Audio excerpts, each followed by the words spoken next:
أنفسنا وسيئات أعمالنا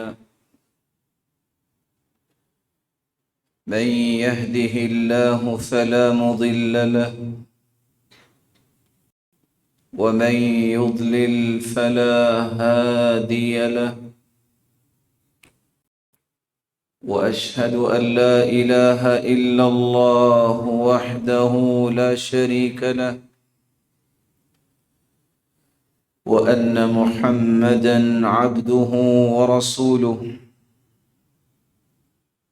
يا أيها الذين آمنوا اتقوا الله حق تقاته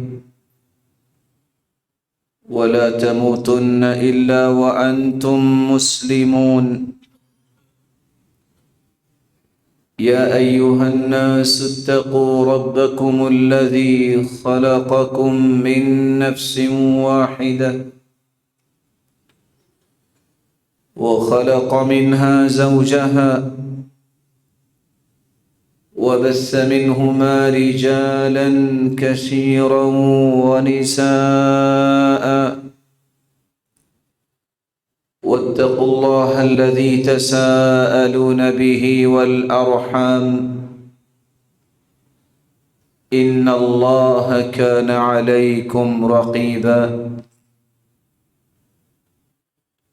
يا أيها الذين آمنوا اتقوا الله وقولوا قولا سديدا يصلح لكم أعمالكم ويغفر لكم ذنوبكم ومن يطع الله ورسوله فقد فاز فوزا عظيما أما بعد فأعوذ بالله من الشيطان الرجيم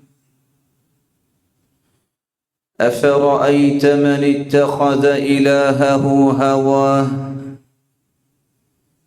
وأضله الله على علم وختم على سمعه وقلبه وجعل على بصره غشاوة فمن يهديه من بعد الله أفلا تذكرون وقال الحق سبحانه وتعالى ففروا إلى الله إني لكم منه نذير مبين لائق عزت تکریم سامعین مکرم، اللہ ذوالجلال ہم سب کے خالق و مالک اور رازق ہیں۔ وہی ذات قادر مطلق ہے، یہ اسی کا احسان عظیم ہے کہ جس نے ہمیں تخلیق کرنے کے بعد عبث نہیں چھوڑا، ہماری زندگی کا کوئی مقصد بیان کیا ہے، اور مقصد یہ ہے کہ اس کے سامنے اپنے لیل و نہار پیش کرو تو اس کی مرضی کے مطابق، اور یہ اسی کا احسان عظیم ہے جس نے یہ ساری باتیں سمجھانے کے لیے کائنات کی اس ہستی کو ہمارے لیے ہادی و مرشد بنایا جس جیسی ہستی آج تک پیدا نہیں ہو سکی اور نہ ہی قیامت کی دیواروں تک پیدا ہو سکے۔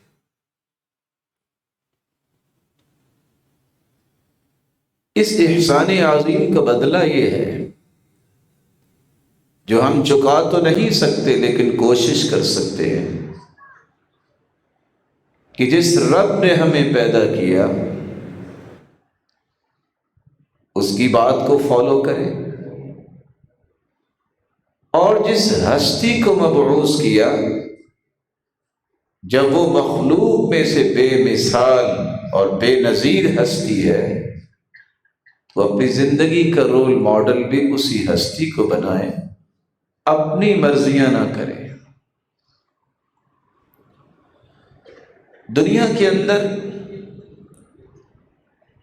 اگر کوئی خیر کی چیز ہے تو وہ اللہ اور اس کے رسول کی اطاعت میں ہے۔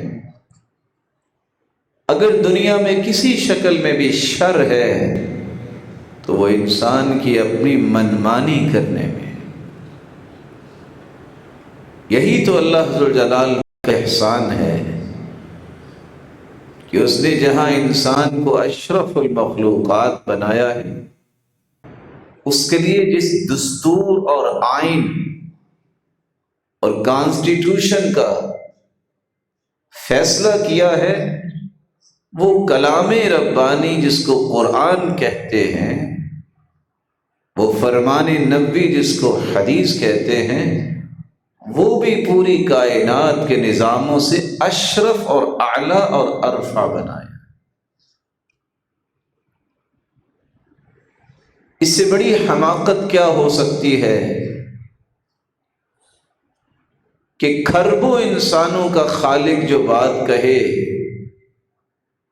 اس کی تو کوئی عظمت ذہن میں نہ ہو، اور فرد واحد کی عقل یہ کہے کہ میں صحیح کہہ رہا ہوں۔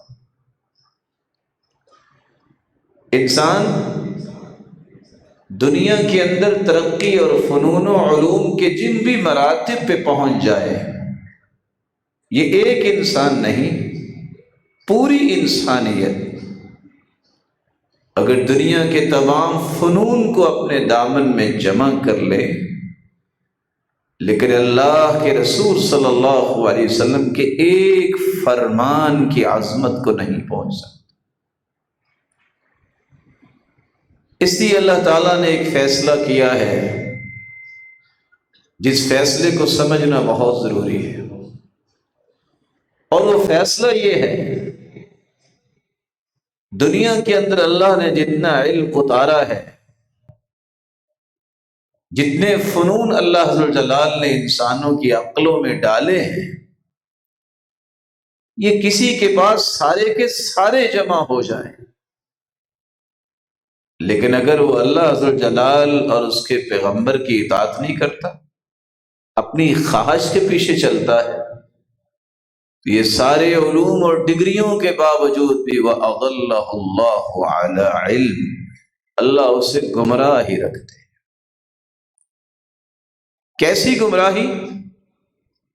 وَخَتَمَ عَلَىٰ سَمْعِهِ وَقَلْبِهِ، دیکھنے میں تو شاید اس کے کان بڑے خوبصورت لگتے ہوں، لیکن اللہ نے ان کانوں پہ مہر لگا رکھی، حق بات اس کے کانوں سے ٹکرا کے جاتی ہے، اندر جاتی نہیں، اسے پرواہ ہی نہیں ہوتی۔ وقلبی، شاید قلبی طور پہ وہ سمجھتا ہو کہ میرے جیسا کوئی مضبوط نہیں ہے، بڑا دل گردے والا ہے، لیکن اس دل پہ مہر لگ چکی ہے، اس کے اندر اللہ کا خوف داخل نہیں۔ وَجَعَلَ عَلَى بَصَرِهِ غِشَاوَةً، کس قدر اللہ رب الجلال گمراہی کے پردے اس پہ ڈال دیتے ہیں۔ آنکھیں شاید کہ اس کی اس قدر خوبصورت ہو کہ دنیا تعریفیں کرتی ہو، نظر اتنی تیز ہو کہ لوگ اس کی مثال پیش کرتے ہوں کہ وہ شخص تو دن دہاڑے جو ہے وہ ستارے دیکھ لیتا ہے، لیکن ان ساری کیفیتوں کے ساتھ اللہ کی طرف سے جب گمراہی پڑتی ہے، وَجَعَلَ عَلَى بَصَرِهِ غِشَاوَةً، ایسا پردہ اللہ آنکھوں پہ ڈالتے ہیں کہ اسے حق نظر ہی نہیں آتا۔ شاید کہ اتنی بڑی سزا دنیا کے اندر کسی کو نہ ملے جتنی سزا اس انسان کو ملتی ہے جس کو اللہ اپنی رحمت سے دھتکار دیتا ہے، اس پہ پٹا ڈال دیتا ہے۔ اس کی آنکھیں دیکھتی ہیں لیکن حق نہیں دیکھتی، اس کے کان سنتے ہیں لیکن حق بات نہیں سنتے، اس کی زبان تو ہے جو مشین کی طرح تیزی سے چلتی ہوگی، لیکن اس کی زبان پہ حق اللہ جاری نہیں کرتے، اس کی زبان حکمت نہیں بولتی، اس سے بڑی کوئی سزا نہیں۔ نہ جانے سلف صالحین کو اللہ نے کتنی خوبصورت عقل دی تھی۔ کہا کرتے تھے وہ لوگ کہ اگر انسان کے سر سے لے کے پاؤں تک بیماریاں ہی بیماریاں ہوں، اگر اس کا ایمان محفوظ ہے، اگر اس کا عقیدہ محفوظ ہے، اس کا منہج محفوظ ہے، تو اس جیسا صحت مند دنیا میں کوئی نہیں ہے۔ لیکن اگر اس کے سر سے پاؤں تک سوئی کے برابر بھی اسے کوئی بیماری نہیں ہے اور وہ مشرک ہے، بدعتی ہے، خواہش نفس کا غلام ہے، تو اس سے بڑا روئے زمین پہ بیماری کوئی نہیں۔ اور سچ کہا، لوگ بیماریوں کے میئرز وہ بنائے بیٹھے ہیں کہ اس کو بخار ہو گیا، اس کو کھانسی ہوگی، اس کو فلاں چیز ہوگی، یہ ڈائبٹیز کا مریض ہو گیا، اس کو فلاں مرض ہے۔ یہ انسانوں کے میئرز ہیں۔ اللہ کے ہاں بیمار وہ ہے جس کا ایمان بیمار ہے۔ اللہ اس بیماری سے ہمیشہ بچائی رکھے۔ اللہ حضر جلال کے اس فیصلے کی روشنی میں ہر مسلمان کی ذمہ داری ہے کہ وہ اس بات کو سمجھے کہ آخر تو دنیا کے اندر ترقی کی منازل طے کرنے کے لیے محنتیں کرنی پڑتی ہیں۔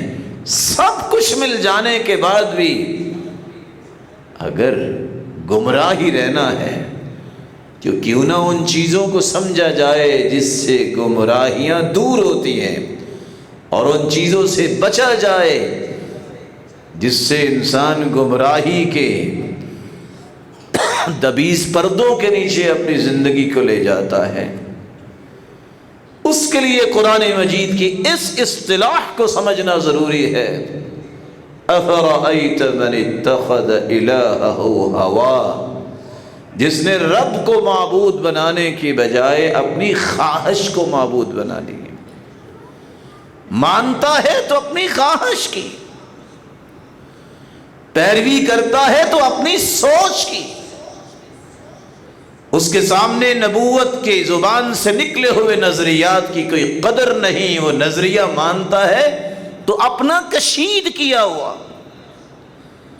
اس کے سامنے صحابہ کے منہج کی کوئی قدر نہیں۔ وہ منہج اس کو سمجھتا ہے جو اس نے خود سیدھا کیا ہو۔ منہج کی ہر گتھی سلجھا چکے ہیں صحابہ۔ قرآن مجید کا نزول ختم ہو چکا، اس کی وضاحتیں ہو چکی، کسی نئی چیز کی اب ضرورت نہیں ہے۔ اسی قرآن، اسی منہج، اسی حدیث کو ہی اب ہر زمانے میں نافذ کرنے کی ضرورت ہے، اور اس کی اتباع کرنے کی، اس کی اطاعت کرنے کی، اس کی پیروی کرنے کی، اسی کے فرما بردار بننے کی ضرورت ہے، اور اسی کے مطابق اپنی عادات کو بنانے کی ضرورت ہے۔ ہوا کس کو کہتے ہیں؟ عربی زبان میں الہوا، یہ ہوا یا ہوا سے ہے، جس کا معنی ہوتا ہے خواہش۔ فلان اتبع ہواہ، عربی زبان میں بولا جاتا ہے، اور اس کا معنی ہوتا ہے کہ فلاں شخص نے اپنی خواہش کی پیروی کی۔ اور بعض نے یہ لفظ الہوا کا معنی کیا ہے عشق خیالی۔ جب انسان کسی ایسے نشے میں چلا جاتا ہے، اسے دنیا کی کوئی چیز نظر نہیں آتی، خیالات کا ہی عاشق بن جاتا ہے اور اپنے خیالات کو معشوق بنا بیٹھتا ہے، اس کا علاج نہیں ہوتا جب تک کہ اللہ سے سچی توبہ کر کے ایسے خیالات چھوڑ نہیں دیتا۔ المہوا عربی زبان میں فضا اور پہاڑوں کے درمیانی فاصلے کو کہتے ہیں۔ اس لیے امام راغب اصفہانی رحمۃ اللہ علیہ کہا کرتے تھے، سمی بذالک لأنہ یہوی بصاحب الدنیا بصاحبہ الدنیا الی کل داہیہ۔ ہوا کو ہوا عربی زبان میں اس لیے کہتے ہیں کہ جس کو یہ چمٹ جائے دنیا کی ہر مصیبت اس کے سینے سے لگا دیتی ہے یہ ہوا۔ علماء امت کا کہنا ہے، امام کفوی فرماتے ہیں میل النفس الى ما تستلذ من الشہوات من غیر داعیت الشرع، کوئی شرعی دلیل نہ ہو اور دل مائل ہو کسی چیز کی طرف، شرعی کوئی دلیل نہیں ہے۔ یہ میلان جو انسان کے نفس کی طرف ہے، یہ رجحان جو کسی رائے کی طرف ہے، یہ میول جو انسان کے کسی نظریے کی طرف ہے، اسی کو ہی عربی زبان میں الہوا کہتے ہیں۔ اور بعض نے الہوا کی تعریف کرتے ہوئے لکھا ہے میل الطبع الی ما یلائمہ، اپنی طبیعت کو اس طرف لے جانا جو اس کی اپنی خواہش ہے۔ یہ طبیعتیں بدلنے کے لیے تو ایمان آیا تھا، اسلام تو آیا ہی اس لیے تھا پرانی عادتیں ختم کی جائیں اور نئی عادتیں ڈیولپ کی جائیں۔ یہ تو مشرک بھی کہتے تھے وَإِذَا قِيلَ لَهُمْ تَعَالَوْا إِلَى مَا أَنزَلَ اللَّهُ، جب ان سے کہا جاتا جو اللہ نے قرآن اتارا ہے نا اس کی طرف آؤ، تو وہ کہتے تھے قَالُوا بَلْ نَتَّبِعُ مَا أَلْفَيْنَا عَلَيْهِ آبَاءَنَا، اور دوسری جگہ مَا وَجَدْنَا عَلَيْهِ آبَاءَنَا، نہیں ہم تو وہ کام کریں گے جو ہمارے باپ دادا نے کیا، ہم تو وہ کام کریں گے جس پہ ہم نے اپنے بڑوں کو پایا۔ اس لیے اللہ نے یہ وضاحت دے دی اولو کان آباؤہم لا یعقلون شیئا ولا یہتدون، بے عقل تھے تمہارے بڑے، تم شریعت کے مقابلے میں ان کو مقدم کر رہے ہو، بے ہدایتیں تھے وہ، تم ان کی بات کر رہے ہو۔ بڑا وہ ہے جس کو کہتے ہیں محمد الرسول اللہ، مسلمان کا بڑا وہ ہوتا ہے جس کو اللہ نے نبی بنایا ہے، اور مسلمان کے لیے بات بڑی بھی وہ ہوتی ہے جو اللہ نے فرمائی ہو، جو اس کے رسول نے فرمائی۔ اس لیے علماء امت نے اس مصیبت کی ہولناکیوں کو بیان کیا ہے کہ جو شخص خواہش نفس کا غلام اور مرید ہو جاتا ہے، اسے کن کن مصیبتوں کا سامنا دنیا میں بھی کرنا پڑتا ہے اور آخرت میں بھی کن کن مصیبتوں کا سامنا کرنا پڑے گا۔ قرآن مجید میں اللہ عز و جلال نے فرمایا ہے جو شریعت کو چھوڑ کر، قرآن کو چھوڑ کر اپنی خواہش کا غلام بنتا ہے، اس سے مذموم فعل دنیا میں اور کو ہے ہی نہیں۔ اس لیے مثال کتنی بڑی دے دی، وَلَوْ شِئْنَا لَرَفَعْنَاهُ بِهَا وَلَكِنَّهُ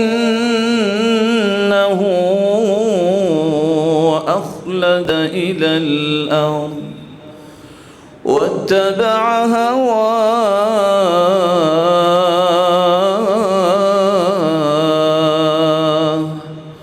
فَمَثَلُهُ كَمَثَلِ الْكَلْبِ إِن تحمل عليه يلهث أو تتركه يلهث ذلك مثل القوم الذين كذبوا بآياتنا فاقصص القصص لعلهم يتفكرون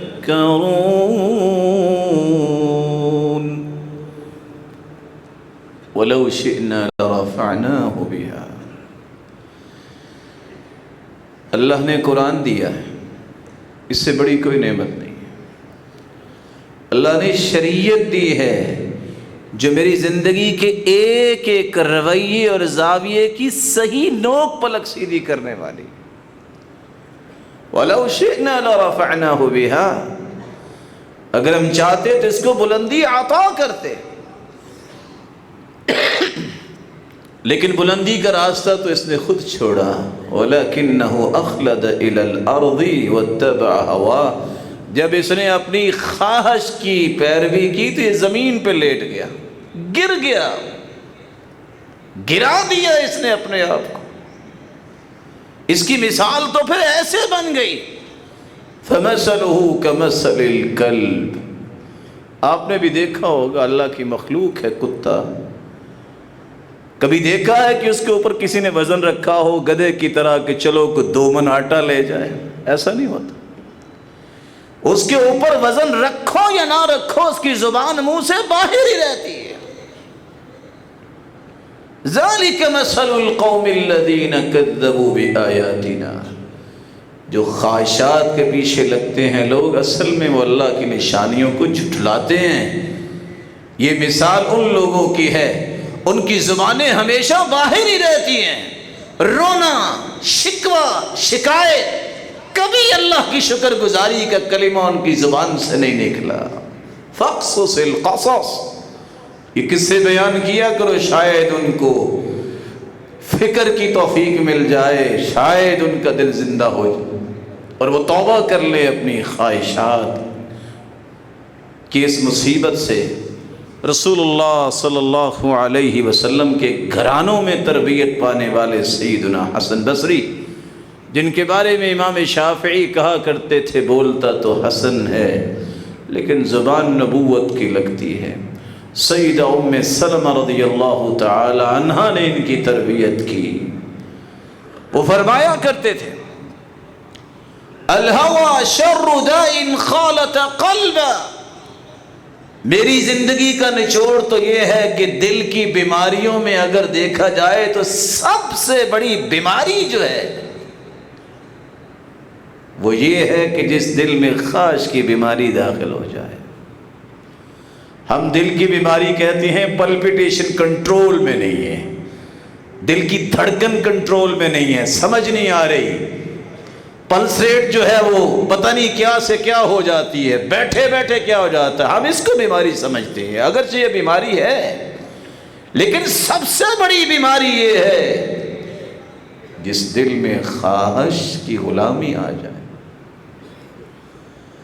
رسول اللہ صلی اللہ علیہ وآلہ وسلم کس قدر مسلمانوں کی تربیت کی تھی. اس لیے سلف کہا کرتے تھے لا تجالسوا اصحاب الاہواء ولا تجادلوهم ولا تسمعوا منهم. جس شخص کے بارے میں تمہیں پتہ چل جائے کہ خواہش کا غلام ہے اس کے پاس بیٹھا بھی نہ کرو، ان کی بات بھی نہ سنا کرو. ان سے مجادلہ کرنا، ان سے بحث کرنے کا بھی تمہیں کوئی فائدہ نہیں ہے جب تک وہ مانتا نہیں ہے کہ دلیل عقل نہیں ہے، دلیل اللہ کا قرآن ہے، اللہ کے رسول کا فرمان ہے. آپ سوچ نہیں سکتے کہ امام اہل السنت والجماعہ امام احمد بن حنبل رحمۃ اللہ علیہ کتنے بڑے امام ہیں. ایک شخص آ کے بات کرنا چاہتا ہے، انہوں نے اپنے ہاتھ سے اشارہ کیا ولا کلیمہ ولا کلیمہ ولا کلیمہ، میں تم سے ایک کلمہ بھی بولنا نہیں چاہتا. تم اللہ کے قرآن کو اور اللہ کے رسول کے فرمان کو حجت نہیں سمجھتے. تم سمجھتے ہو جو میں سوچوں گا، جو میں کہوں گا آپ میری بات سنیں. حتیٰ کہ وہ کہتا ہے چلو میرا قرآن ہی سن لو. کہا نہیں، قرآن اللہ کی کلام ہے، وہ سنوں گا، محبت آئے گی تو تیری غلط بات بھی ماننی مجھے پڑے گی، اس کے بارے میں بھی کہیں محبت نہ پیدا ہو جائے. میں قرآن بھی اس سے لوں گا جو قرآن کو حجت سمجھتا ہے، اور قرآن بھی اس سے سمجھوں گا اور سنوں گا جس کو قرآن سے سچی محبت ہے، جو کرے اپنی خواہش کی بات اور قرآن کی بات کرے. میں اس سے قرآن بھی نہیں سنوں. کس قدر حساس تھے وہ لوگ. تعلم الاسلام. ابو العالیہ الریاحی فرمایا کرتے تھے اسلام سیکھو. فَإِذَا تَعَلَّمْتُمُوهُ فَلَا تَرْغَبُوا عَنْهُ. جب سیکھ جاؤ تو پھر دائیں بائیں نہ جھانکا کرو، بس اسلام پہ کاربند ہو جاؤ. وَعَلَيْكُمْ بِالصِّرَاطِ الْمُسْتَقِيمِ. صراط مستقیم کو لازم پکڑو. وعلیکم بسنت نبیکم وما کان علیہ اصحابہ، اس چیز کو مضبوطی سے تھام لو جس پہ محمد کریم کی زندگی نظر آتی ہے اور اس کے صحابہ کی زندگی نظر آتی ہے. وَإِيَّاكُمْ وَهَذِهِ الْأُمُورِ الَّتِي تُلْقِي الْعَدَاوَةَ وَالْبَغْضَاءَ، اور ایسے ہر کام سے بچ جاؤ جس سے عداوت اور بغضاء اور بغض جو ہے وہ دنیا کے دلوں میں پیدا ہوتا ہے. ابو العالیہ فرماتے ہیں جو شخص خواہش کا غلام ہوتا ہے اس کو اتنی ہی سزا کافی ہے کہ دنیا کے دل میں اس کے بارے میں نفرت پیدا ہو جاتی. کہ ان کے دلوں میں جن کو اللہ نے قلب سلیم دیا ہوتا ہے اس کے دل میں نفرت پیدا ہوتی ہے. یہ شخص ہے خواہش کا غلام جس کے سامنے قرآن و حدیث کی کوئی قیمت نہیں ہے. اللہ عز و جلال ہمیں محفوظ فرمائے. خواہش نفس کا ایک تیسرا نقصان بھی ہے. زندگی کے اندر فساد آتا ہی اس وقت ہے جب انسان کسی نہ کسی درجے میں خواہش کے پیچھے چلتا ہے. سید ذوالنون مصری نقل کرتے ہیں انما دخل الفساد على الخلق من 6 اشیاء، دنیا کے اندر فساد 6 اسباب کی وجہ سے آتا ہے. ضعف النیہ بعمل الآخرہ، فساد کا پہلا سبب لوگ عمل بھی کرتے ہیں کام بھی کرتے ہیں لیکن نیت بڑی کمزور ہوتی ہے. کیسی کمزوری؟ ان کو آخرت کے لیے عمل کرنا بھول جاتا ہے. ان کو صرف یہ ہوتا ہے کہ دنیا واہ واہ کس بات پہ کرتی ہے. یہاں سے فساد آتا ہے. جبکہ سلف صالحین کہا کرتے تھے اصل نیت ہے یہ اللہ تطلب لعملک شاہدا غیر اللہ. دنیا میں ریلائبل وہ کام ہوتا ہے جس کا کوئی گواہ ہو، وٹنس ہو. اللہ کے ہاں کوئی عمل قدر و قیمت والا بنتا ہے تو وہ عمل جس کا اللہ کے سوا کوئی گواہ ہوتا ہی نہیں. یہی تو فرق ہے. فساد کا دوسرا راستہ صارت ابدانہم مہیئا لشہواتہم، جب لوگوں نے اپنے جسموں کو رب کی عبادت پہ نہ لگایا ہو، صرف شہوتوں پہ لگا دیا ہو، فساد آ جائے گا. نماز کا وقت ہے کوئی پرواہ نہیں ہے، اللہ کے دین کی مجلس ہے شوق نہیں ہے، ذوق نہیں ہے، تڑپ نہیں ہے، لیکن جانوروں کی طرح کھانے پینے چرنے کی بات آ جائے بالکل تیار ہے. دین کی مجلس ہے رخ نہیں ہوگا. گپے لگانی ہے 6 گھنٹوں کے لیے تیار ہے. صارت ابدانہم مہیّا لشہواتہم، اپنے جسموں کو تیار کیا ہوتا ہے انہوں نے صرف اپنی خواہشیں اور شہوتیں پورا کرنے کے لیے، رب کی رضا کے لیے اپنے جسموں کو لگانا پسند نہیں کرتے. اور اس سے بڑی جسم کی سعادت کیا ہے کہ جب یہ اللہ کے دین پہ لگ جاتا ہے تو اس میں ایسی اللہ کی طرف سے پاور آ جاتی ہے جو 10 لوگ بھی کام نہیں کر سکتے، اللہ اس اکیلے سے وہ کام لے رہے ہوتے ہیں. اس لیے تو کہا کرتے تھے سیدنا عبداللہ ابن عباس کہ جب انسان کی نیت میں خوبصورتی آتی ہے اللہ خیر کے کاموں کے دروازے اس کے لیے کھول دیتے ہیں.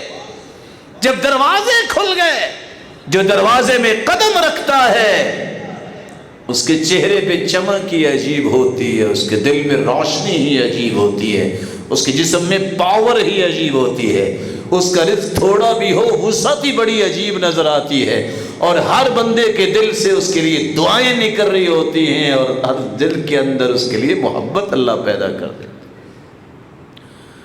فساد کا ایک تیسرا راستہ غلبہم طول الامل مع قصر الاجل، لمبی امیدیں ان پہ غالب آ جاتی ہیں. زندگی بہت تھوڑی ہے، نماز پڑھ لیں چلو پڑھ ہی لیں گے، اچھا میرے پیارے بھائی داڑھی رکھ لے، رکھ لوں گا جب حج کرنے جاؤں گا، پتا ہے تمہیں؟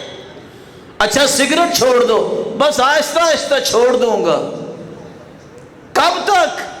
بس تھوڑی دیر، پتا ہے تھوڑی دیر سے پہلے موت کا فرشتہ آ کے تیری گردن توڑ دے، کیا کرو گے؟ یہ سب خواہش کے غلام ہیں۔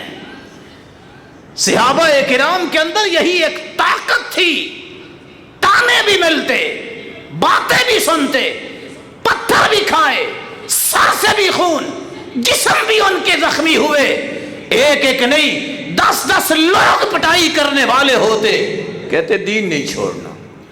اللہ کی رسول نے فرمایا ایسے لوگ بھی آئے، کھڑا کر کے دنیا کے سامنے آری سے اس کے 2 ٹکڑے کر دیے جاتے، وہ دین نہیں چھوڑتے تھے۔ آج تو داڑھی اس لیے نہیں رکھتا کہ لوگ تانا دے کے مولوی بن گئے ہو۔ مولوی کہا ہے نا، بدماش تو نہیں کہہ دیا، بدماش کہلانا آسان ہو گیا آج، اللہ کے رسول کی سنت کو زندہ کرنے والا بننا آسان نہیں ہے، لوگ تانے دیں گے۔ تف ہے ایسی عقل پہ جو اللہ کی شریعت کی پرواہ نہ کرے اور کہے لوگ کہتے ہیں۔ لوگوں نے تو اللہ کے بارے میں بھی کیا کچھ کہا ہے، لوگوں نے تو اللہ کے رسول کے بارے میں بھی کہا ہے۔ تم لوگوں کی رضا چاہنے کے لیے جو کام کرو گے، ہمیشہ لوگوں سے جوتے ہی تمہیں پڑیں گے۔ رب کی رضا حاصل کرو گے، ساری دنیا تمہاری غلام اللہ بنا دے گا۔ فساد کا ایک چوتھا راستہ بھی ہے، آثر رضا المخلوقین علی رضا اللہ۔ جب اللہ کی رضا کو چھوڑ کے لوگوں کو راضی انسان کرتا ہے، فساد آ جاتا ہے۔ لوگ کبھی راضی نہیں ہوئے۔ 500 صحابہ کو دیکھنے والے امام شعبی کہا کرتے تھے رضا الناس غایہ لا تدرک، لوگ راضی کبھی نہیں ہو سکتے۔ کسی کی ہمت ہے تو کر کے دکھائے، لوگ راضی نہیں ہوتے۔ 60 سال تم اگر کسی بندے کو راضی کرتے ہو، ایک وقت آئے گا سب سے بڑا دشمن تمہارا وہی ہوگا۔ کب؟ جب شریعت سے انحراف کرے گا۔ یہ نہیں ہو سکتا۔ اس لیے سلف کہا کرتے تھے جو چاہتا ہے کہ لوگ راضی ہو جائیں، یہ تو بچہ ہے، اور بچہ کبھی راضی نہیں ہوا۔ کسی نے پوچھا وہ کیسے؟ میں بچہ ہوں، مجھے راضی کرو۔ کہتے ہیں میں جس کو چاہے راضی کر سکتا ہوں۔ اس نے کہا مجھے ہی راضی کرو۔ رونے والا منہ بنا کے کہتا ہے دودھ لاؤ، دودھ لایا گیا۔ کہتا ہے چینی ڈالو، ڈال دی۔ کہتا ہے چینی نکالو۔ کیسے نکالے دودھ سے چینی؟ ساری زندگی آپ کلابازیاں لگا لے، لوگ راضی نہیں ہوتے۔ اس لیے اللہ کے رسول نے فیصلہ دیا ہے من التمس رضا اللہ بسخط الناس رضی اللہ عنہ وارض عنہ الناس۔ جو اللہ کو راضی کرتا ہے لوگوں کو ناراض کرتا ہے۔ اللہ کا یہ وعدہ ہے وہ خود تو راضی ہوگا، لوگوں کو نکیل ڈال کے راضی کروائے گا۔ کسی کی جرت کیا ہے؟ ان قلوب بنی آدم بین اصبعین من اصابع الرحمن یقلبها کیف یشاء۔ پوری کائنات کے دل تو میرے رب کی 2 انگلیوں میں ہیں، جدھر چاہے موڑ دے۔ کسی کی کیا جرت ہے؟ ومن التمس رضا الناس بسخط اللہ سخط اللہ علیہ واسخط علیہ الناس۔ جو لوگوں کو راضی کرتا ہے اور اللہ کو ناراض کرتا ہے، اللہ ناراض تو ہوتے ہیں، انہی سے پھٹکارے ڈلواتے ہیں جن کی وجہ سے اس نے شریعت کو چھوڑا تھا۔ اللہ عز و جلال ہمیں اپنی رضا نصیب فرمائے۔ 5واں فساد کا راستہ اتبعوا اہواءہم ونبذوا سنت نبیہم۔ معاشرے کے اندر فساد کا 5واں راستہ یہ ہے جس پہ ہماری گفتگو جاری ہے، نبی کی سنت کو لوگ چھوڑ دیں گے اور اپنی خواہشوں کے پیچھے چل پڑیں گے۔ اور 6واں فساد کا راستہ جعلوا زلات السلف حجة لأنفسهم ودفنوا أكثر مناقبهم۔ ایسے لوگ جن کی فکر میں ٹیڑھ پن ہے، دماغ میں خناس ہے، سلف صالحین کی کسی ایک بات کو پکڑ کے انہوں نے بھی یہ کہا کیا میں بھی کروں گا، ان کے مناقب کو، ان کی عظمتوں کو بھول جائے گا، ٹٹولے گا کہ کوئی غلطی ملے اور اس کا تماشا لگاؤں۔ یہ انہی ملحدین کا طریقہ ہے، انہی زنادقہ کا طریقہ ہے، دین کے اندر بگاڑ پیدا کرنے والے۔ وہ ہمیشہ صحابہ، تابعین، تبع تابعین، سلف صالحین ان کی کمزوریاں ٹٹولنے پہ لگتے ہیں۔ یہی وہ خناس ہیں جو دین کے اندر بگاڑ پیدا کرتے ہیں، ان کے مناقب بھول جاتے ہیں، ان کی عظمتوں کو بھول جاتے ہیں، اور ان کی اللہ ذوالجلال نے جو صلاحیتیں دی، جو عبادت و ریاضت دی، اس سے چشم پوشی کرتے ہیں، اور یہی معاشرے کا فساد ہے۔ ہمارا ایمان یہ ہے، اگر 100 کھرب لوگ نیک جمع ہو جائیں، 100 کھرب، ایک تبع تابی کی عظمت کو نہیں پہنچ سکتے۔ اتنے تبع تابی تھے تو نہیں، میں مثال دے رہا ہوں۔ اگر 1000 کھرب تبع تابی مل جائیں تو ایک تابی کی عظمت کو نہیں پہنچ سکتے۔ اتنے تابعین تو نہیں تھے، اگر اتنی تعداد میں تابعین اکٹھے ہو جائیں تو ایک صحابی کی عظمت کو نہیں پہنچ سکتے۔ اگر اتنے صحابہ ہوں تو ایک نبی کی شان کو نہیں پہنچ سکتے۔ یہ مسلمان کا عقیدہ اور منہج ہونا چاہیے۔ اللہ کے رسول صلی اللہ علیہ وسلم کی بات پہ تھوڑا سا غور کیجئے۔ کسی کو 950 سال زندگی مل جائے، عبادت اور ریاضت میں لگا دے، کہاں 950 سال؟ ایک گھڑی جو کسی صحابی کو نصیب ہو گئی، اللہ کے رسول کے ساتھ اس نے وہ گھڑی گزاری، اس کا اجر جو ہے وہ 950 سال کی عبادت کرنے والے کو بھی نصیب نہیں ہو سکتا۔ کبھی کسی نے سوچا ہی نہیں۔ آج جتنی بھی زبانیں کھلتی ہیں صحابہ کے بارے میں، تابعین کے بارے میں اور سلف صالحین کے بارے میں، کاش اہل حل و عقد اس بات کو سوچے۔ وہ دانشگاہیں جن کو یونیورسٹیاں کہتے ہیں، وہ دانشگاہیں جن کو کالجز کہتے ہیں، تھی تو دانشگاہیں، لیکن آج وہاں تیار ہوتے ہیں تو ملحد تیار ہوتے ہیں، دین کے اندر خوشاشینی کرنے والے، دین کے اندر دراڑیں پیدا کرنے والے۔ اور آج اللہ تیرا شکر ہے کہ تو نے ہمیں مسلمان بنایا، ہماری تو کوئی طاقت نہیں تھی۔ اللہ زندگی کے آخری سانس تک سنت کا پابند رکھنا اور اسلام کی عظمت اور قرآن کی عظمت کو ہمارے سینے میں محفوظ رکھنا۔ اللہ کی قسم اس سے بڑا منہج دنیا میں کوئی نہیں ہے۔ اللہ کے رسول صلی اللہ علیہ وسلم نے یہی منہج صحابہ کرام کو دیا تھا۔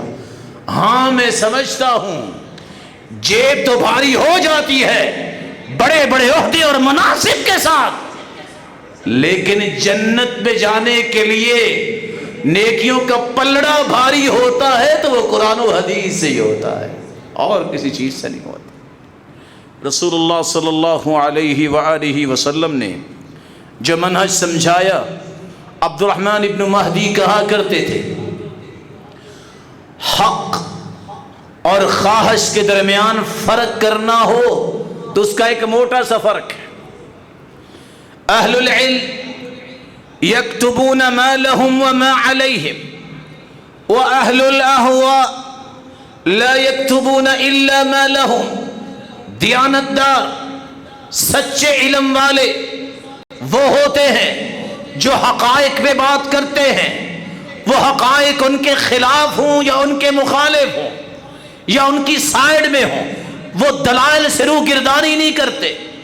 خواہش نفس کا غلام صرف وہ بات پیش کرے گا جس سے اس کی اپنی عظمت سامنے آئے، اپنے خلاف بات نہ سنتا ہے نہ کرتا ہے، بددیانت ہے، اس لیے کہ خاص کا غلام ہے، اہل علم کو کوئی پریشانی نہیں ہوتی، سلف کا طریقہ رہا، فتویٰ دیتے، بعد میں دلیل مل جاتی، رجوع کر لیا کرتے، کوئی پرواہ نہ کرتے۔ شیخ البانی کو دیکھیے، پوری جلد شیخ البانی کی تراجعات میں ہے، یہ پہلے ان کا حکم تھا، بعد میں دلائل ملے، سمجھے، رجوع کر لیا۔ رسول اکرم صلی اللہ علیہ وسلم نے یہ منہج دیا تھا۔ حق والے حق بیان کرتے ہیں، قل الحق ولو کان مرا ولو کان علیک، حق جو ہے کہا کرو، خواہ وہ کڑوا ہی لگے، خواہ تمہارے خلاف ہی ہو۔ اور بڑا آسان سا یہ طریقہ ہے، کسی بندے کو پہچاننا ہو حق پہ ہے کہ باطل پہ ہے، اس کی 5 منٹ گفتگو سن لو، فیصلہ ہو جاتا ہے۔ جب اس کے دلائل کا رخ یہ ہو کہ قرآن بگڑتا ہے، سنت بگڑتی ہے، نعوذ باللہ تو بگڑ جائے، میری سوچ آگے آنی چاہیے، یہ باطل پہ ہے۔ جس کا منہج یہ ہے کہ قرآن اور سنت کی عظمت باقی رہنی چاہیے، اللہ کے حکم میں کوئی دراڑ نہیں آنی چاہیے، ہمارا کچھ رہے نہ رہے، یہ حق پہ ہے۔ اور حق و باطل کی نشانی جس کو سمجھ آ جائے، کبھی وہ دنیا میں ڈولتا نہیں ہے۔ جو خواہش کا غلام ہوتا ہے، اللہ ہر قسم کی خیر سے اسے محروم کر دیتے ہیں۔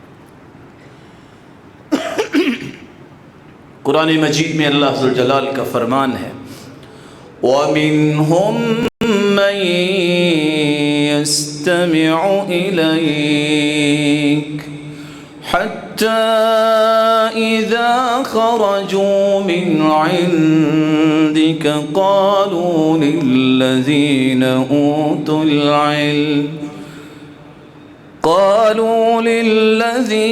أُوتُوا الْعِلْمَ مَاذَا قَالَ آنِفًا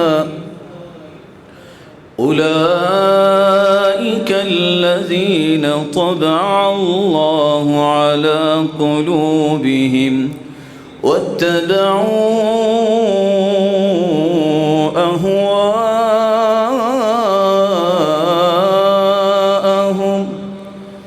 اللہ کے رسول کی مجلس میں بھی لوگ آ کے بیٹھتے ہیں، منافق لوگ، لیکن ہوتا کیا؟ یہ میرے رب کی پاکیزگی میں بیان کرتا ہوں، میرے رب نے کتنا دین کو خالص بنایا ہے۔ وہ وہاں بیٹھے ہوتے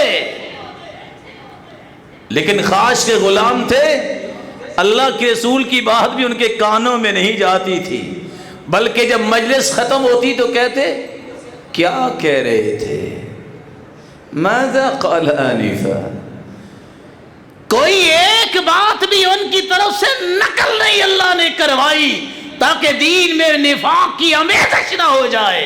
صحابہ سے ہی دین پہنچایا ہے، منافقوں کے کان بھی بند رکھے، جب ان کی نیت ٹھیک نہیں تھی وہ یہی کہتے تھے کیا کہا ہے۔ علماء امت نے اس آیت سے مفہوم لیا، کسی حق والے کو دیکھنا ہے وہ بات حق کی بڑے غور سے سنتا ہے، سمجھتا ہے، امپلیمنٹیشن کے لیے پلاننگ کر کے اٹھتا ہے۔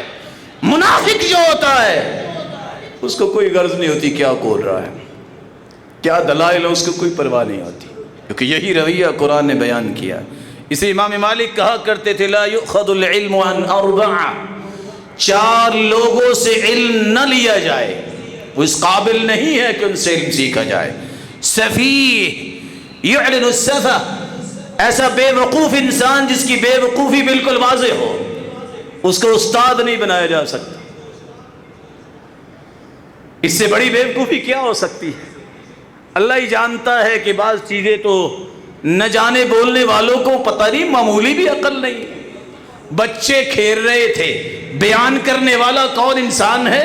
لوگ اسے بہت بڑا انسان سمجھتے ہیں۔ بچے کھیل رہے تھے کہ آؤ ذرا جمپ لگا لیں، تو وہاں بچہ رومی بھی آ گیا۔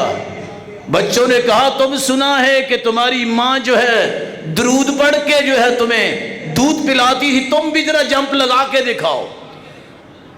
تھا بچہ ہی روبی جمپ لگایا اور نظروں سے اوجھل ہو گیا. بچے دوڑ گئے, جا کے ماں کو بتایا. ماں نے آ کے دیکھا رومی ہنس رہا ہے. بیٹا کیا ہوا؟ کہا ماں بچوں نے کہا تھا جمپ لگاؤ, تو نعوذ باللہ کہتا ہے تیرے دودھ کی قسم میں نے جمپ لگایا درود پڑھ کے, پہلا آسمان پیچھے رہ گیا, میں اوپر چلا گیا. اس سے بڑا بھی احمق کو دنیا میں ہے؟ اس کو مقتدا بنانا, لیڈر سمجھنا, یہ احمقوں کی شان ہو سکتی ہے.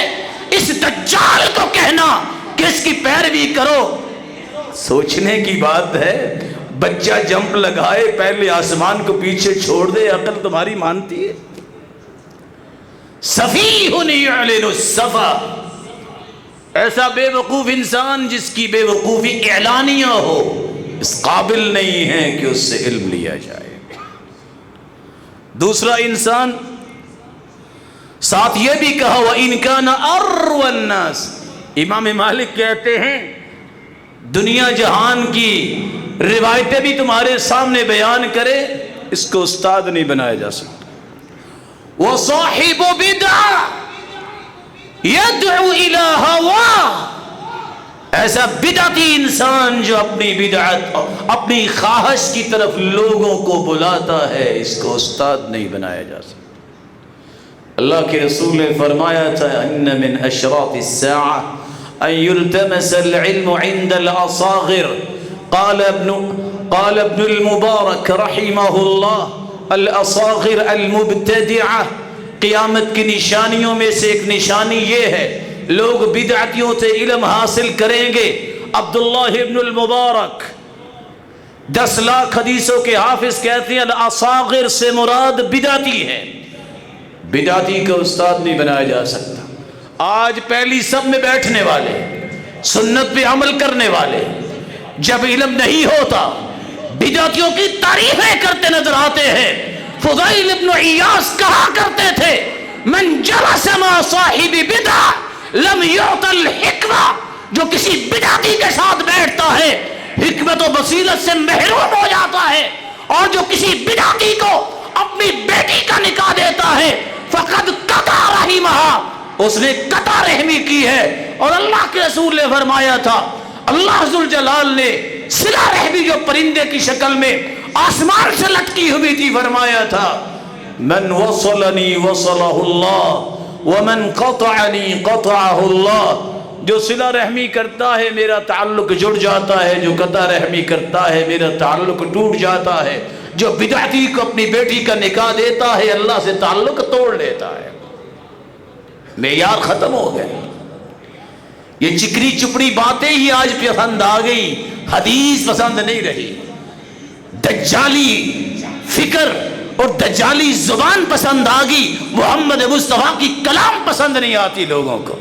بس جی بہت ذکر کرنے والا ہے وہ, تو ذکر تو سیدنا علی رضی اللہ تعالیٰ عنہ کا قاتل بھی کر رہا تھا. دلیل ذکر نہیں ہے, دلیل ہے قرآن و سنت کی پیروی کون کرتا ہے. آج تو بناوٹی ہزاروں ذکر نکل آئے. ذکر وہ ہے جو محمد مصطفیٰ نے کیا ہے, حکم دیا ہے. دوسرے کسی ذکر کی گنجائش ہمارے پاس نہیں ہے کیونکہ ہم نے قدوہ محمد مصطفیٰ کو سمجھا ہے.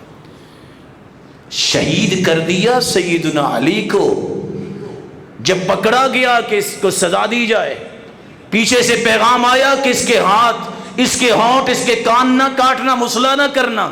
وہ کہتا ہے سب کچھ کاٹ دو, میری زبان نہ کاٹنا کیونکہ میں اللہ کا ذکر کر رہا ہوں. ظالم, خلیفۃ المسلمین کو شہید کر دیا ہے اور کہہ رہے ہو کہ میں ذکر کر رہا ہوں. یہی حالت ہے آج کے بدعتیوں کی. اور حیرانگی کی بات ہے, سعید بن جبیر کہا کرتے تھے کسی چور کے ساتھ میرا بیٹا چلا جائے مجھے اتنا خوف نہیں ہوتا جتنا کسی بدعتی کے ساتھ میرا بیٹا چلا جائے تو مجھے خوف ہوتا ہے. کیونکہ چوری سے توبہ لوگ کر لیتے ہیں, بدعت سے توبہ نہیں کرتے, اس کو نیکی سمجھتے ہیں. اللہ ذوالجلال ہمیں محفوظ فرمائے. بڑے بڑے آج نیک انسان بدعات سے متاثر ہو کے, ان کے طریقوں سے متاثر ہو کے زبان بھی وہی بولیں گے, محمد مصطفیٰ کی جرات کی زبان، اپنی زبان پہ ان الفاظ کو لایا کرو، اس سے بڑا انسان اللہ نے دنیا میں نہیں پیدا کیا۔ امام مالک کہا کرتے تھے ایک چوتھا انسان، وَمَنْ يَكْذِبُ فِي حَدِيثِ النَّاسِ وَإِن كُنْتَ لَأَتَّهِمُهُ فِي الْحَدِيثِ، جو عام گفتگو میں جھوٹ بولتا ہے، خواہ وہ حدیث جھوٹی بیان کرتا ہے یا نہیں کرتا، اس قابل نہیں کہ استاد بناؤ، یہ جھوٹا انسان۔ امام بخاری کی حالات تو پڑھو، سلف تو یہ دیکھتے کہ جانور کو صرف پکڑنے کے لیے قمیض آگے کرنے والا کہ جانور سمجھے کچھ چیزیں کھانے والی، وہاں سے محدث واپس آ گیا، یہ جانوروں سے جھوٹ بولتا ہے، میں اس سے روایت ہی نہیں لوں گا۔ دین کو اتنا تو آسان نہیں ہے کہ ہر دجال جو بولے کہے کہ یہ دین ہے۔ دین بیان کرنے والوں کی چین ہے، ایک ایک شخص کے بارے میں کتابیں ہیں، 14 جلدیں لکھی گئی، اس کی زندگی کیسے تھی، تاریخ لکھی جاتی تھی۔ چوتھا انسان جس کے بارے میں امام مالک فرماتے ہیں، وہ صالح عابد، دیکھنے میں بڑا عبادت گزار ہو، صالح ہو، فاضل، بڑا فضیلت والا نظر آئے، اذا كان لا يحفظ ما يحدث به، جو بیان کرتا ہے اگر اسے یاد نہیں ہے تو یہ بھی اس قابل نہیں ہے کہ اس کو استاد بنایا جائے۔ سفیان ابن عیینہ اس لیے کہا کرتے تھے اکثر بدعات جو نکلی ہیں وہ صالح اور نیک لوگوں سے نکلی ہیں۔ لوگ کہتے ہیں بڑا نیک آدمی ہے، وہ نئی سے نئی بات ڈال دیتا ہے، حدیث پیچھے رہ جاتی ہے، اس کی عادات آگے آ جاتی ہے۔ پھر قصہ بیان کرتے ہیں علماء، ویسے تو کسی حدیث میں پورے قرآن کی سورتوں کی فضیلت نہیں آئی، وہ ایک شخص نے کہا کہ بڑی خوبصورت حدیث لگتی ہے، اس سے پوچھا آپ نے کس سے یہ روایت لی؟ کہتے وہ بصرہ میں ایک شخص ہے، وہ اس کے پاس گیا، کہتا آپ نے حدیث کس سے سنی؟ کہتے وہ شام میں ایک شخص ہے، اس نے وہاں سے گھوڑا دوڑایا، شام پہنچا، آپ نے کس سے حدیث سنی؟ کہتا ہے دمشق میں ہے، وہ دمشق پہنچا، آپ نے حدیث کس سے سنی ہے؟ کہتا ہے کوفے میں ایک شخص ہے، وہ کوفے واپس آیا چکر کاٹ کے، تو آپ کو کس نے حدیث بیان کی ہے؟ راوی ڈھونڈنا چاہتا تھا، سند ثابت ہو جائے، کہا اس فلاں شخص نے، اس کے پاس پہنچا، کہا آپ کو کس نے بتایا؟ کہا وہ ایک جو نیک آدمی بیٹھا ہے بزرگ، اس نے بتایا۔ وہ اس کے پاس گئے، آپ کو حدیث کس نے بتائی؟ کہتا رأیت الناس یمیلون الی فقہ ابی حنیفہ فوضعت هذا الحدیث، میں نے دیکھا کہ لوگ فقہ کی بات کرتے ہیں تو میں نے یہ حدیث گھڑ دی، چلو اس کے پیچھے لگے رہیں گے۔ اللہ کا دین بری ہے، حدیث وہ ہے جو سید المرسلین سے ثابت ہو، خود سے گھڑ کے نیکی کے لیے بھی گھڑو گے وہ گھڑنا ہی ہے، گناہ ہی ہے۔ من کذب علی متعمدا فلیتبوأ مقعدہ من النار، جو خود سے بات کرتا ہے کہتا ہے اللہ کے رسول نے کہا اس کا ٹھکانہ جہنم ہے۔ اللہ ہمیں محفوظ فرمائے۔ وآخر دعوانا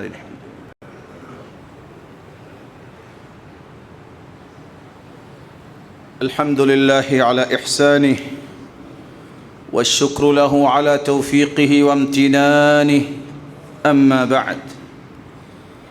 خواش نفس اتنی بڑی مصیبت ہے۔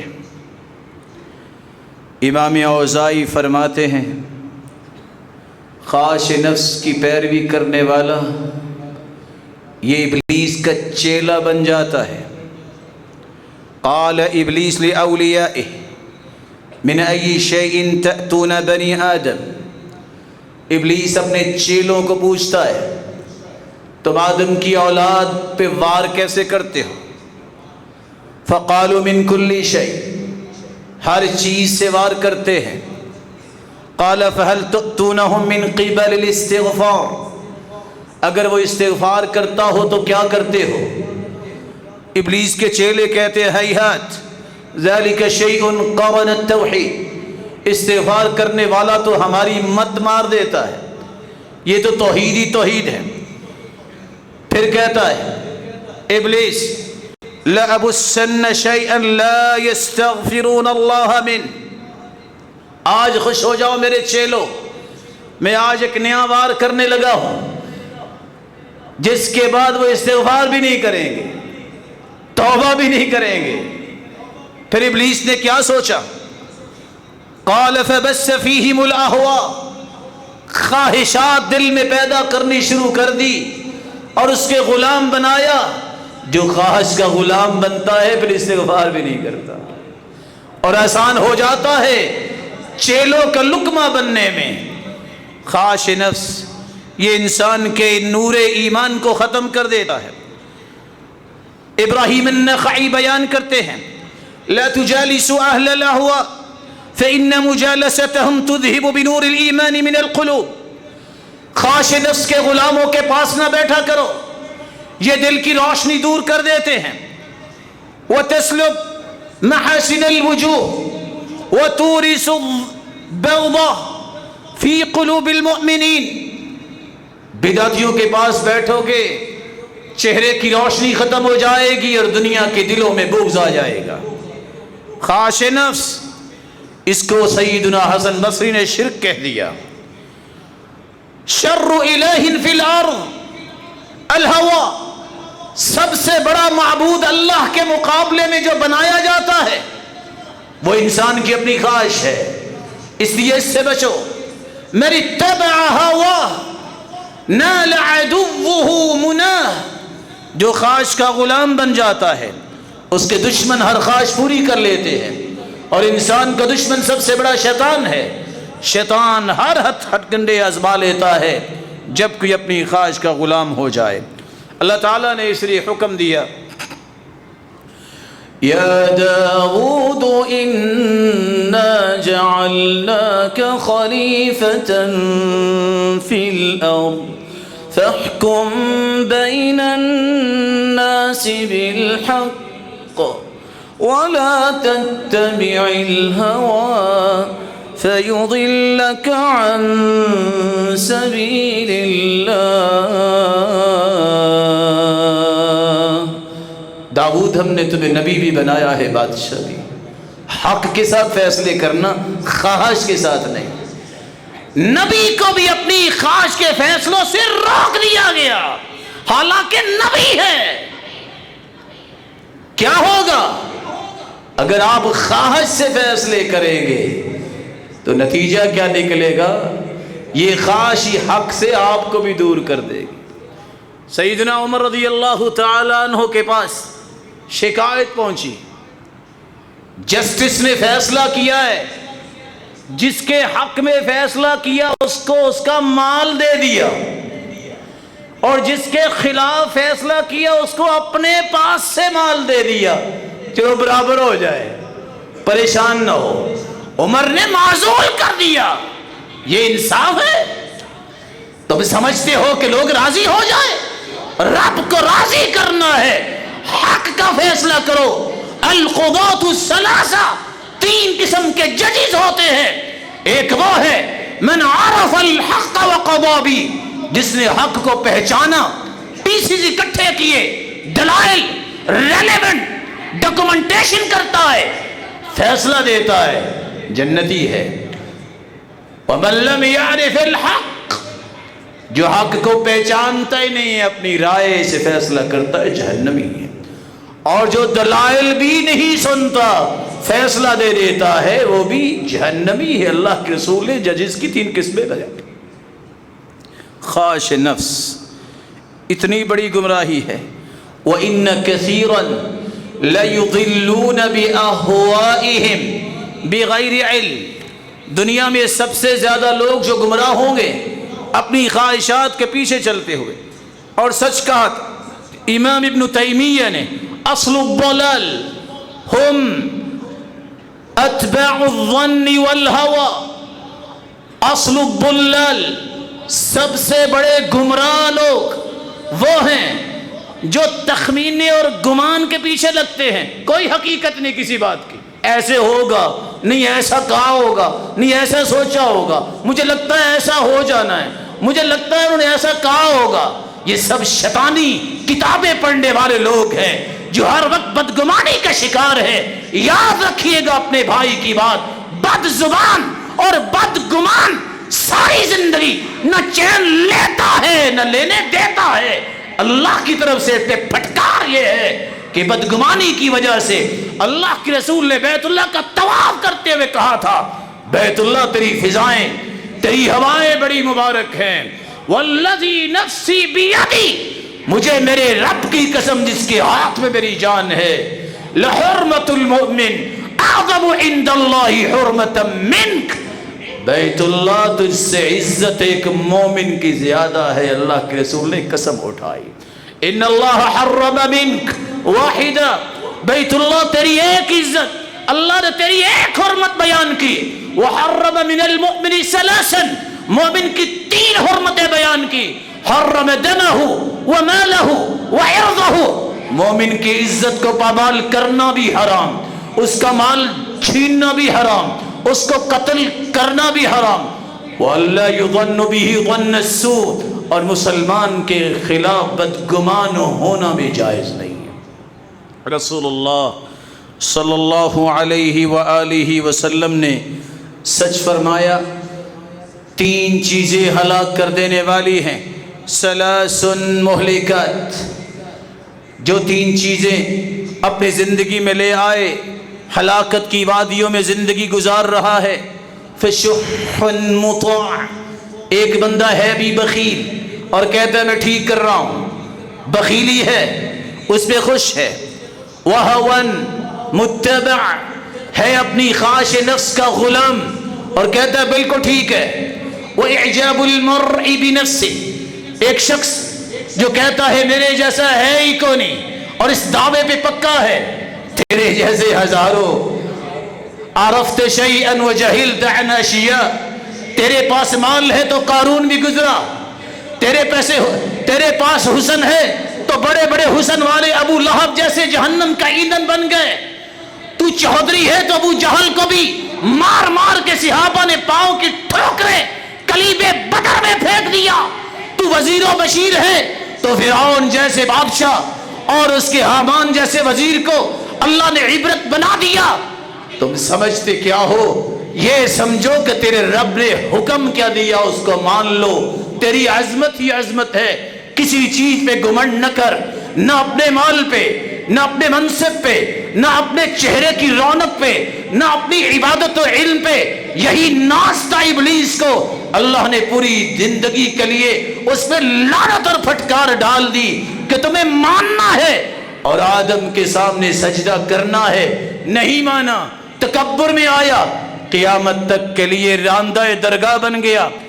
خواہش نفس کی پیروی اس لیے علماء کہتے ہیں سب سے پہلے خواہش کی پیروی ابلیس نے کی. حکم تھا اللہ کا حکم کے مقابلے میں اپنی خواہش کو لایا.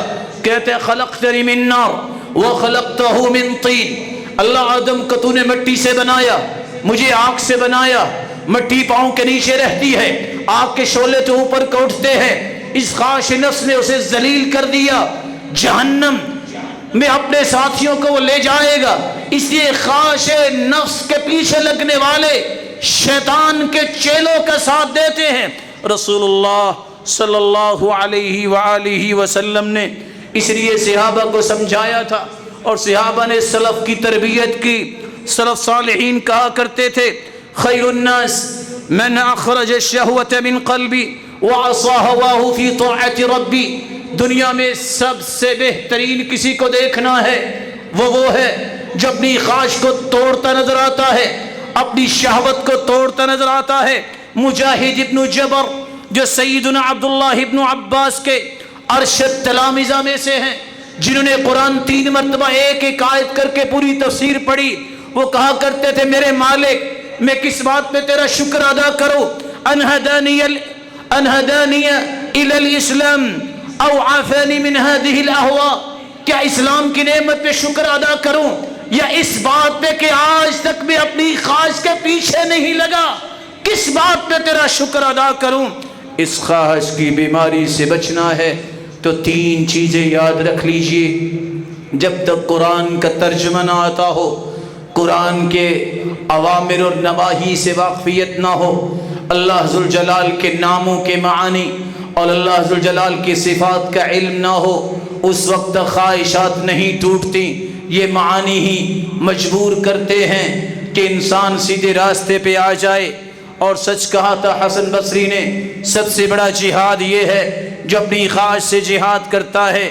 دوسرا طریقہ جس سے آپ خواہش نفس کو ختم کر سکتے ہیں، نیک لوگوں کی مجالس کو اختیار کیجئے، مسجدوں کے ساتھ دل لگائیے، اللہ کے ذکر کو ہر وقت اپنا معمول بنائیے، اور وہ ذکر جو سنت کے مطابق ہو، جو جہاں سنت کے مطابق ذکر اثر کرے گا وہاں اس طرح کی خواہشات کو بھی توڑتا رہے گا.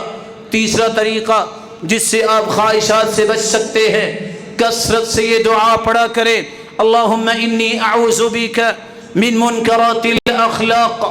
اللہ میں تیری پناہ میں آتا ہوں برے اخلاق سے، والاعمال اللہ برے اعمال سے، والاہواء اللہ بری خواہشات سے میری حفاظت فرما. مولا کریم ان سب کی اور ان کی اولادوں کی اے اللہ تو حفاظت فرما. مولا کریم تیرے گھر میں جمع ہونے والے ہیں، اللہ ان کو جنت الفردوس میں بھی جمع فرما، اپنے محبوب کا ساتھ نصیب فرما اور اپنے دیدار کا مستحق بنا. وآخر دعوانا ان الحمد للہ رب العالمین.